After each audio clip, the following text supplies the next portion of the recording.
Mkuu, ni mimi Chonki. Nafsi haramu inasema Chonki yuko kwenye hatari. Unatakiwa kuondoka hapa. Tafadhali kimbia. Lakini hakuna chochote ambacho Chonki anakisikia kwa sababu inaongea ni nafsi ya haramu. Halafu pepo ndo liko nje ya mwili. Basi bila kusita likaushika mkono wa Chonki ili liweze kumdhuru. Lakini hapo hapo akawa ameweza kupigwa kisu sehemu ya mgongo. Na aliweza kufanya hivyo hakuwa mwingine bali ni Grand Prince ya Myong. Akasema Mawang, unatakiwa kuuachia mkono wa Chonki. Juyang ambaye ni mtoto wa pili wa Mfalme Seongjo haamini anachokiona mbele yake. Ikumbukwe miongoni mwa matamanio yake ilikuwa ni kuhitaji kumiliki nguvu ya kipepo ambayo iko ndani ya mwili wa Haram. Myong anakumbuka aliambiwa kuwa huu ni upanga mdogo wa ibada na unazo nguvu za miujiza ambazo zinaweza kukata mizuka au miungu, lakini siwezi kukupa uhakika wa kwamba utaweza kuishi. Hizo zilikuwa ni kumbukumbu tu ambazo alikuwa anazikumbuka. Mwisho akaamua kukichomoa kisu hicho kutoka kwenye mwili wa Haram. Papo hapo akadondoka chini na kuzimia. Lakini yote hayo yakiwa yanaendelea, miungu hawa wawili walikuwa wakiyashuhudia. Horyong akasema inaonekana nguvu za kipepo zimeweza kuwa dhaifu. Samshin akasema ni kwa sababu ya upanga mdogo wa ibada. Upanga wa ibada wa kimiungu ndio umeweza kuzifunga nguvu za kipepo. Horyong akauliza, kwa hiyo huu ndio mwisho wa kila kitu? Samshin akasema hapana, sadaka ya mwana wa mfalme imeishia kumfunga pepo ndani ya mwili wa Haram. Wakati huo jeraha lililotokana na kisu hicho likaweza kujifunga, na hapo hapo Haram akaweza kupoteza fahamu kutokana na hekaheka zilizokuwepo maeneo haya. Juyang akabaki peke yake akiwa anacheka. Ghafla watu wote waliokuwa chini wakaweza kuamka, akiwemo na Chonki, na Haram naye akaweza kuamka pia. Juyang anashangaa hii ni vipi tena? Vipi, uko salama mkuu? Chonki, uko salama? Ndio, nisamee.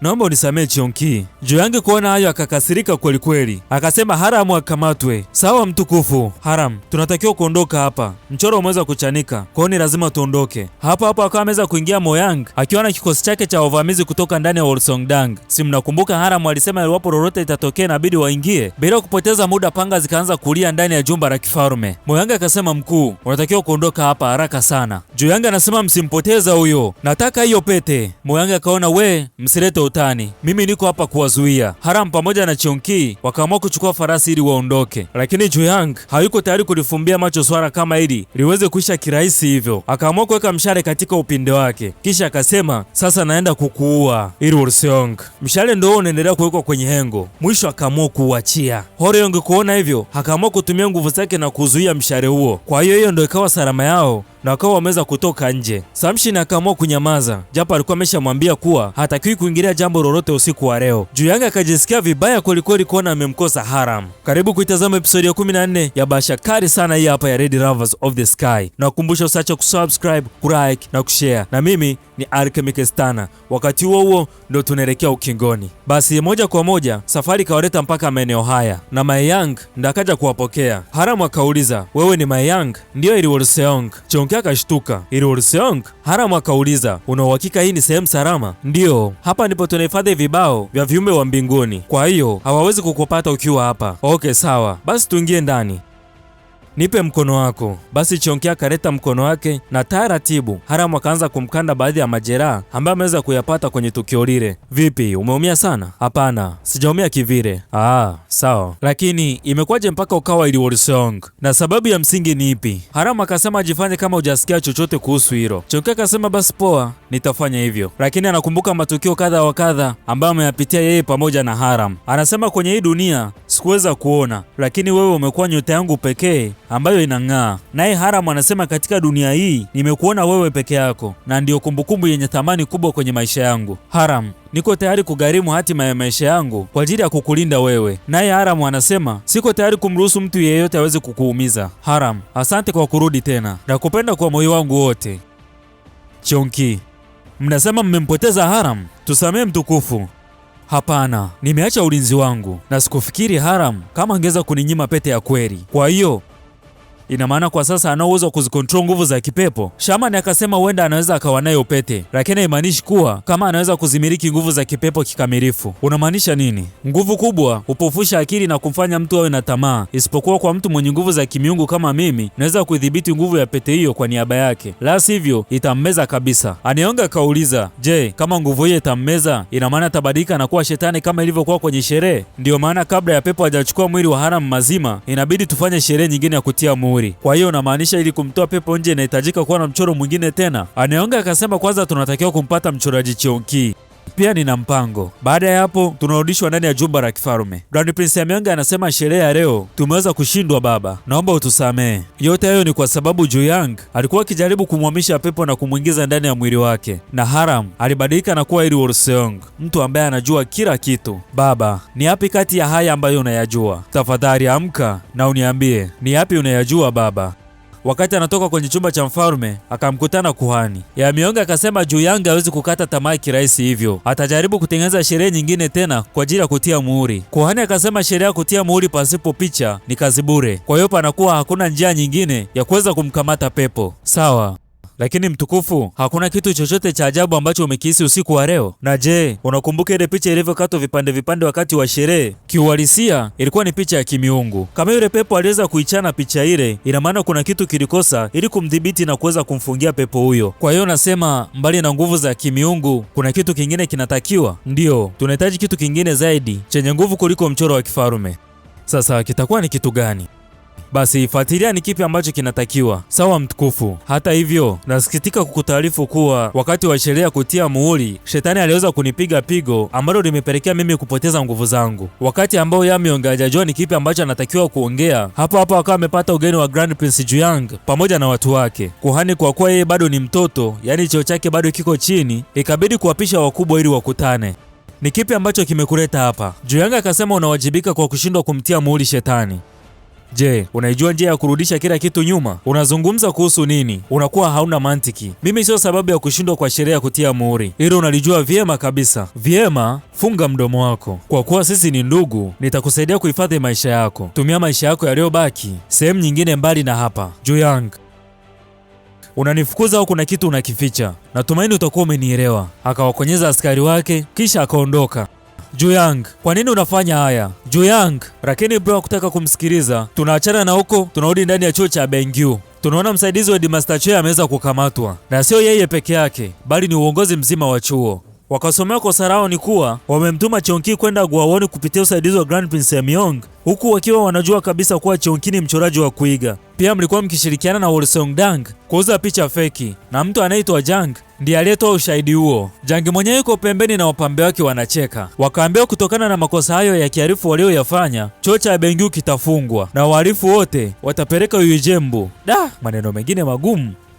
Hongione akasema Cheonki ni binti yangu. Yuko wapi? Saa ngapi mikuki isichomolewe? Basi, msitumize. Gyeonjo Daike akasema kama hatuwezi kufanya hivyo, hatuna hatia. Ikatolewa amri wachukuliwe. Wakati huo huo, Cheojeong pamoja na Chayang walikuwa wakishuhudia kila kitu. Tafadhali msitufanyie hivi, hatuna hatia. Jang akasema nyie wadudu, niliwaambia siku moja nitarudi. Bosi, kwa sasa najisikia vizuri zaidi. Mkuu, kwa sasa tunatakiwa tukamtafute Cheonki.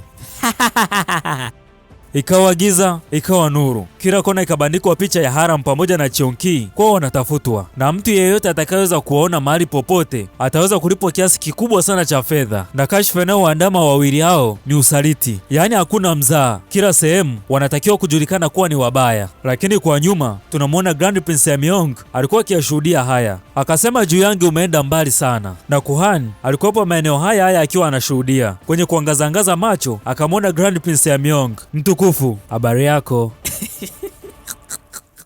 Umekuja, tunatakiwa kuondoka. Mtu aliyehamishwa anafanya nini katika mji mkuu?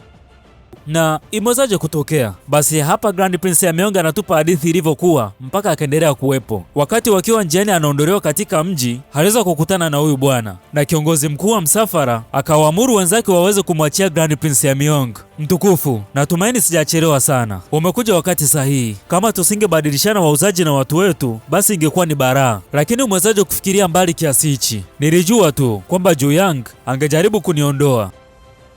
Sawa, basi turudi mji mkuu. Basi hivyo ndivyo ilivyokuwa mpaka Grand Prince Amyong akawa ameweza kuponea kwenye mdomo wa mamba au mamba kwenye mdomo. Nahitaji kukuomba kitu. Sawa, nakusikiliza. Siwezi kujionyesha kwa watu, na hii ni kazi ya nyongeza, lakini weka macho yako kwa kaka kwa ajili yangu. Sawa, nitafanya hivyo. Asante. Ningependa kuongea na Wolsan binafsi. Kwa hiyo ni kweli hakuna njia ya kurejesha nguvu zako? Ndiyo, nisamehe kwa hilo mtukufu. Da, hizi ni habari mbaya. Mchoraji Chonki pamoja na Haram hawajulikani walipo, na wewe umepoteza nguvu zako. Lakini Prince Juyange anatafuta kila kona kuhakikisha Haram pamoja na Chonki wanapatikana. Ikiwa ataweza kuwakamata, hakuna mtu atakayeweza kumzuia kumiliki nguvu za kipepo. Labda baba amke ili kutotatulia tatizo hili. Kama hatuwezi kumzuia, ni kipi ambacho unakifikiria mtukufu? Hapana. Hamna kitu. Vipi, uko salama? Ndio. Sema kweli, kila ninapofikiria kuhusu sheria kutia muhuri sijisikii vizuri. Ndio maana niko hapa na wewe. Kwanza nimefarijika kuona hujaumia. Lakini nini? Kwani kuna kitu kimekukera? Najiuliza ni kwa nini mchoro wa kifarume uliweza kuchanika. Nakumbuka kiongozi mkuu wa Seongjeon aliweza kusema mchoro ule wa kifarume ulikuwa ni wa kimiungu, na ndio maana sheria kutia muhuri wakairuhusu ianze. Sasa kitu ambacho najiuliza ni kipi ambacho tumekosea? Haram akasema mimi nilifurahi kuwa hivyo. Unamaanisha nini kusema hivyo? Chonki, unataka sheria kutia muhuri irudiwe tena baada ya yote uliyoyapitia? Binafsi inaniuma. Ni lazima tumtie muhuri shetani kwenye mchoro wa kifarume kwa gharama yoyote ile. Hapana, hautakiwi tena kuchora mchoro wa kifarume. Unafikiri kuna njia nyingine? Kama tukishindwa kumtia muhuri pepo kwenye picha ya kifarume, unafikiri ni kipi ambacho kitatokea kwako? Haram akasema mbingu haziwezi kutuacha. Unawezaje kuongea ujinga kama huo ikiwa hatujui ni kipi ambacho kitatokea? Watu wengi sana wamepoteza maisha yao kwa sababu ya pepo. Hivyo ni lazima tumtie muhuri kwa gharama zozote zile, na mimi nitahakikisha narejesha mchoro huo wa kifarume. Ikiwa sheria kutia muhuri itarudiwa tena, tafadhali tunaomba utusaidie kumtia pepo muhuri kwenye picha hiyo ya kifarume, na kuomba tusaidie kwa hilo. Haram akasema hakuna mtu yeyote ambaye anaweza kubadilisha mawazo yangu kwa sasa. Haram, kwa nini kwenye hii dunia? Kwa hasira Chonki akaondoka. Basi akaingia ndani na kujifungia, lakini anakumbuka Haram alivyomwambia kuwa hatakiwi tena kuchora mchoro wa kifarume, na hata pia anakumbuka baba yake aliwahi kumwambia kuwa hatakiwi kuchora mchoro wa kifarume kwa sababu ni hatari, unaweza kumpelekea kuwa kichaa kama hali alionayo baba yake. Akasema Haram, nitafanya kila kitu kwa kutumia nguvu zangu kuhakikisha nakuwa kinyume na pepo mpaka pumzi yangu ya mwisho. Nitamtia muhuri kwenye picha niliyoichora mimi mwenyewe. Kumbukumbu alizonazo ni nyingi sana. Haram, najua sijawahi kukuambia hivi, lakini nakupenda. Chonki, kama ningeweza kukuweka salama kwa kukaa mbali na wewe, basi ningekusukuma mara milioni. Tunaitwa kituo cha polisi kiitwacho Uijongbu. Aniongea akauliza, wewe ndiye baba wa mchoraji Chonki? Mchoraji Chonki? Unapenda michoro eh? Naweza kuchora Cheoyongwa, michoro, sewa na aina nyinginezo nyingi sana za michoro. Aniongea akaona da, huyu mwamba amechanganyikiwa mazima. Alichokifanya akawaamuru askari wamtoe nje. Nafanya nini? Hapana, niachie. Naomba unisamee. Mtukufu, kuwa na huruma. Pisha njia. Pisheni njia nyie maskini. Mhalifu anapita. Mtazameni kwa makini. Huyu ni Hongeoni ambaye ni baba wa Chonki kutoka chuo cha Bengyu. Vipi, mnapenda michoro? Mzee kachanganyikiwa. Wakati udhalilishaji ukiwa unaendelea, Moyange alikuwa akishuhudia kila kitu. Ni kipi ambacho kimetokea kwa Grand Prince Amyong? Baada ya sheria ya kutia muhuri kushindikana, Grand Prince Juyange alimwajibisha na kuamua kumfukuza na kumpeleka kisiwa cha Gangua. Alifukuzwa? Ndiyo. Mchoraji Chonki alishtakiwa kwa uongo wa kuchora picha bandia huko Gowaoni na akakimbia ili kuepuka adhabu, huku baba yake pamoja na washiriki wa Bengyu wakiwa wamefungwa gerezani. Baba yake? Unamaanisha mchoraji Hongeoni? Ndiyo mkuu, ana matatizo ya akili. Lakini inawezekanaje Grand Prince Juyange kumfungia gerezani? Mkuu, licha hayo, baadhi ya askari wamemchukua baba yake na binti na kumpeleka ndani ya soko huku wakiwa wanamzungusha. Kwa hiyo ina maana wamemzungusha sehemu yenye watu wengi. Je, unajua sababu ya wao kufanya hivyo? Haram kwanza akafikiria jinsi tukio zima lilivyokuwa, kisha akasema huo ni mtego. Wanajaribu kusambaza uvumi kuhusu Hongeoni makusudi ili Chonki aweze kujikamatisha. Tunatakiwa kumsaidia baba yake upesi, na Chonki hatakiwi kujua chochote mpaka pale tutakapomsaidia baba yake. Sawa mkuu. Chonki mwenyewe hana hili wala lile. Ametokea kuwa mtu mwenye mawazo sana. Laiti kama angejua kuwa baba yake yuko chini ya ulinzi, sijui kama angeendelea kubaki hapa. Muda mchache Mayanga kama amefika sehemu hii, akamuuliza, wewe ndiye mchoraji Chonki? Kwani unanijua? Wewe ni Chonki, mshindi wa kwanza wa kusanyiko la Manjukioni. Mimi ni Mayang kutoka Semchongak.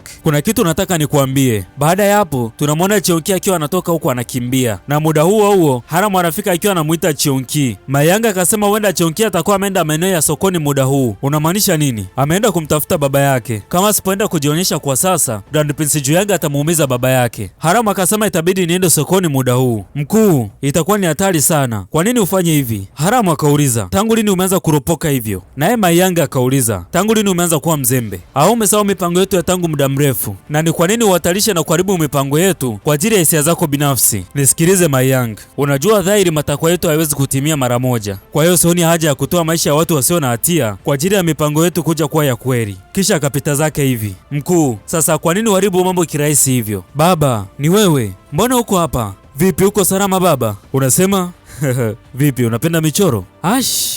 Baba, unafanya nini hapa sasa? Uko sawa lakini? Haya, twende nyumbani sasa. Sawa Hire kugeuka nyuma, Haniongi huyu hapa akiwa pamoja na askari wa kutosha, akasema itakuwa vyema ukiondoka na sisi pasipo kelele. Moja kwa moja wakaletwa mpaka kwa Grand Prince Juyang, akawaambia mnaweza kula vyovyote vile mnavyotaka. Nilifurahishwa na kile ulichokifanya kwenye sherehe ya kutia muhuri. Hebu niambie, Haram yuko wapi? Sijui alipo. Najua kiasi cha ukaribu mlichonacho nyewe wawili, hata angekuwa yeye asingesema. Cheonkia akasema ninachokuambia ni ukweli. Sijui, nilipoamka nilijikuta nikiwa mwenyewe mlimani. Kwa hiyo unachokisema ni kweli? Ndiyo. Muda sio mrefu Haram ataweza kujileta mwenyewe. Ukiachana na hilo, kuna kitu nataka ukifanye kwa ajili yangu. Rudia tena kuchora mchoro wa kifarume. Kwa hiyo bado unatamaza kuhitaji kulimiliki pepo? Sijakuomba. Kwa hiyo usipigilie msumari kwenye jeneza lako. Kwanza nataka umwachilie baba yangu. Unathubutuje kufanya makubaliano na mimi? Panga likachomolewa na kuelekezwa shingoni kwa Ongeoni. Cheonkia akasema nitauchora mchoro wa kifarume kama utamwachia baba yangu. Inaonekana hauogopi kitu chochote. Mchoro wako utakuwa chombo cha kummiliki pepo. Kwa hiyo nitamweka baba yako huru ikiwa utakamilisha mchoro wa kifarume. Mchukueni huyo. Baba, usijali, nitakusaidia muda sio mrefu. Hautakiwi kuchora mchoro huo. Hapana baba, kaeni mbali, msimguse binti yangu. Mzee akarabuti. Baba, tafadhali msimuue. Tafadhali, niko tayari kuchora. Nitaukamilisha mchoro na kuahidi. Vizuri, na mimi nitaangalia mchoro wako wa pili, nguvu itakayokuwa ndani yake. Basi baada ya hapo akaletwa katika chumba kwa ajili ya kwanza kufanya maandalizi ya mchoro mwingine. Hajakaa sawa, akapata ugeni. Wewe si ndiye shamani ambaye uliongoza sheria kutia muhuri? Kwa hiyo umenikubali? Ni kipi ambacho kimekuleta hapa? Kimoyomoyo shamani akasema niko hapa kujua ni kwa nini shetani anayataka macho yako. Kumwangalia kwa umakini akasema haya ni macho ya Mawang, ni macho ya kichawi. Sasa ni kwa nini huyu mchoraji awe na macho ya kichawi? Maana yake ni ipi? Akasema unajua kwamba unatakiwa kukamilisha mchoro huu haraka sana. Ikiwa utaendelea kuchelewa na usiku wa mwezi mwekundu uliobakia ni mchache sana, hivyo Haram ataweza kutawaliwa na pepo mazima. Cheonkia akasema mimi hiyo hainitishi kwa sababu ana pete. Ikiwa pete hiyo ina nguvu kubwa kuliko pepo, unadhani ni kwa nini mfalme wa zamani alijaribu kumfunga pepo katika picha yake? Hiyo Cheonkia ikampiga usoni. Mkuu, inaonekana Grand Prince Juyang tayari ameshawachukua. Haram akasema tunapaswa kufanya haraka ili kumwokoa Cheonkia pamoja na baba yake. Sawa mkuu. Mtukufu, kuna tatizo. Mchoraji Cheonkia pamoja na baba yake wamekamatwa na Grand Prince Juyang. Unasemaje? Inaonekana alitumika Hongioni ili kumkamata Cheonkia. Nafikiri ni swala la muda tu mpaka Haram atakapoonekana. Lakini mtukufu, ikiwa Haram atakamatwa, basi sheria kutia muhuri itafanyika. Kwa hiyo ni lazima tulizuie hili kabla halijatokea. Hapana, sitozuia. Ni kwa sababu Juyang hawezi kuacha kulitafuta pepo. Hivyo basi, ipo njia moja pekee. Akaamua kukitoa kisuichi ambacho alipewa na kuhani. Akasema niko tayari kulipia gharama pia. Kuhani akasema mara ya mwisho ulipokitumia kisuichi umeendelea kuishi. Ni kwa sababu Haram hakupoteza maisha. Ikiwa mtu atakufa pindi unapotumia kisuiki, utakuwa umehatarisha maisha yako. Hakuna ninaloweza kulifanya juu ya hili ikiwa ni hatima yangu. Mkuu, kwani kuna mtu alikufukuza? Ni muda mrefu umepita. Ndiyo mkuu, tafadhali ingia ndani. Hilo sio muhimu. Je, kuna mtu yeyote ambaye alikuja hapa akinitafuta? Siku ya kwanza walikuja askari wa kifarume na kuikagua nyumba nzima. Tangu hapo hawajawahi kurudi tena, lakini askari wa kifarume wanaweza kurudi hapa muda wowote, kitu ambacho kinanifanya niwe na wasiwasi. Halafu hiki ni kile kitu ambacho ulisema nikiandae. Asante. Juyang ameenda Ikulu, kwa hiyo nyumbani kwake wamebaki mabodyguard. Nyie ni akina nani? Mara pap wote wakazimishwa. Limeingia genge moja hatari sana hapa ndani. Cheonkia akiwa ndani hakahisi kama kuna watu wamepita. Hajakaa sawa, wakapita tena. Mara pap mlango ukaguswa. Cheonkia, unanisikia? Haram, ndiyo ni mimi. Afadhali. Vipi, umeumia? Hapana, niko sawa. Lakini kwa nini umekuja hapa? Nimekuja kukusaidia. Baba yangu amefungiwa ndani ya nyumba. tafadhali kamsaidie. Basi subiri hapa, nitarudi. Sawa, kuwa makini. Hapo hapo Ongeoni akaletwa. Bila kupoteza muda, mlango ukavunjwa na Chonki akatoka nje. Baba, uko salama? Chonki, hatuna muda wa kupoteza, tunatakiwa kutoka hapa sasa hivi. Wakati wakiwa wanatoka, hapo hapo likaingia kundi kubwa la askari wa kifarume. Kumbe huo ulikuwa ni mtego bwana, na Juyangi yuko hapa, hajaelekea mahali popote. Mwisho umekuja mwenyewe, Ilseong.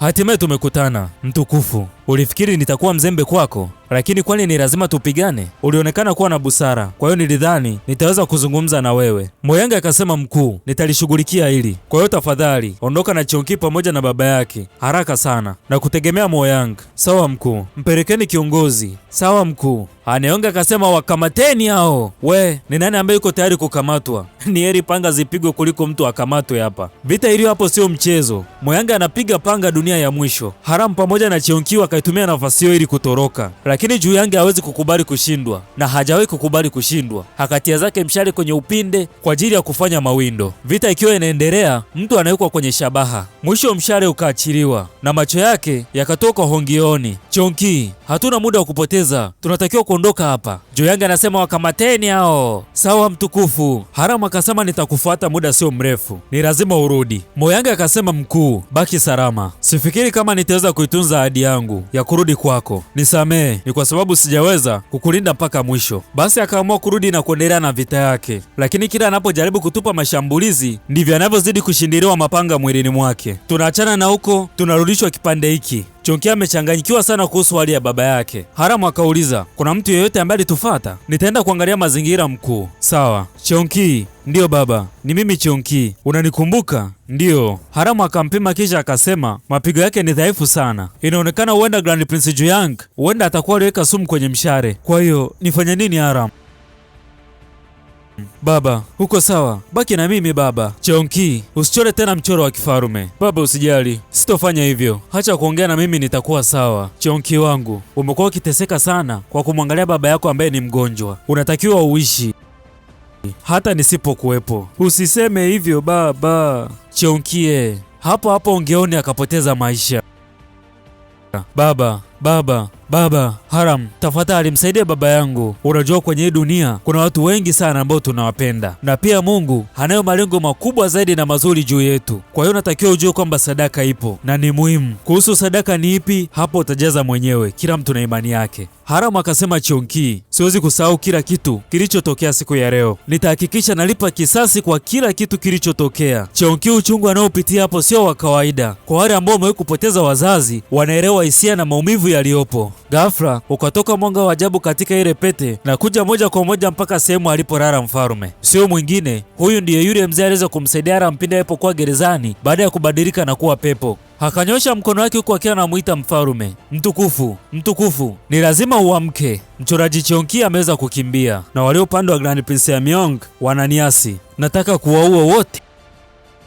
Lakini haitoshi. Aneonga akasema unapaswa kuwashughulikia wote wawili kwa wakati mmoja. Huku tunaona Chaojeong pamoja na Chayang nao wameweza kukamatwa. Mungu wangu, na nyie mmekamatwa pia? Aneonga anasema wale ambao ni dhaifu huwa ni wepesi. Ikiwa watu hawa wanaowachukulia kama familia yake wataanguka hatarini, basi mchoraji huyo ataweza kujitokeza. Pia unaweza kutumia hii kama nafasi ya kuonyesha ni nani ana mamlaka kwa wale ambao wako upande wa Grand Prince Amyong. Ni kipi ambacho kinaendelea hapa? Kama mnavyoona, naenda kuwanyonga wahalifu kila mmoja. Hii kunyongwa tena? Mtukufu, kwenye hii dunia ni uhalifu gani tulioufanya? Sisi ni wachoraji tu. Kila mtu anaongea la kwake ili kujua ni wapi ambapo wamekosea, kwa sababu wao hawahusiki kwa lolote lile. Chaojeong akasema Chonki hajawahi kuchora mchoro wa kuiga tangu alipoingia Goaoni. Juyang akasema hilo ndo kosa lenu. Amekuwa akiiga michoro mbalimbali, hata ile ambayo ni ya gharama zaidi. Hapana mtukufu, sio kweli. Lakini nafsi ya Juyang tayari imeshachafukwa, hakuna mjadala. Ingekuwa ni maisha yetu ya sasa, ungeambia unafikishwa mahakamani, na kama una mwanasheria basi utazungumza naye ili aweze kuja kukutetea. Mtukufu, kwa hiyo unamaanisha hata Grand Prince Amyong alikuwa akitengeneza michoro ya kuiga? Nilijua utanielewa. Huko sahihi. Sio kweli. Amyong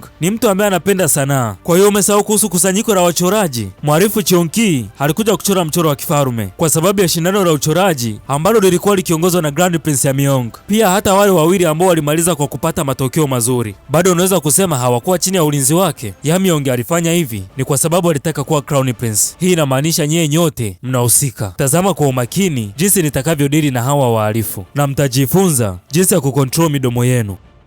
Cheonki, kunywa uji angalau kidogo. Usiwe hivyo, unatakiwa kula. Niko sawa. Kumbuka unatakiwa kuwa na nguvu. Hapana, niko sawa. Tafadhali, naomba uniache peke yangu.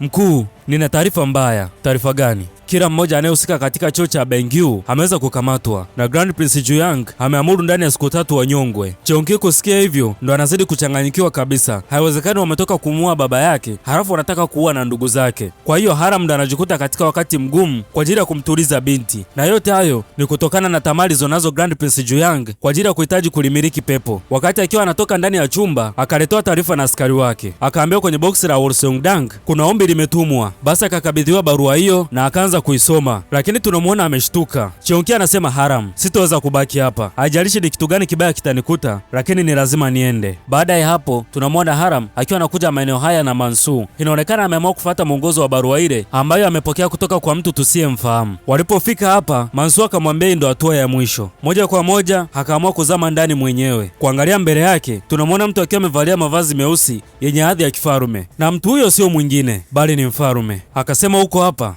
Kumbe ni wewe mfarume? Hivi kweli ni wewe? Ndio, ni mimi. Hatimaye mfarume is back. Na hapa tunamaliza episodi ya 14. Tukutane episodi ya 15 tujue ni kipi ambacho kitajiri. Unafikiri ni kipi ambacho kitatokea kwa Grand Prince Juyang baada ya kuanza kujichukulia sheria na maamuzi mkononi? Anyway, mimi sina cha kuongea hapo. Tuiache episodi ya 15 itupe majibu ya maswali yetu yote. Na kukumbusha usiache kusubscribe, kulike na kushare. Na mimi ni Alchemist Stana. Bye.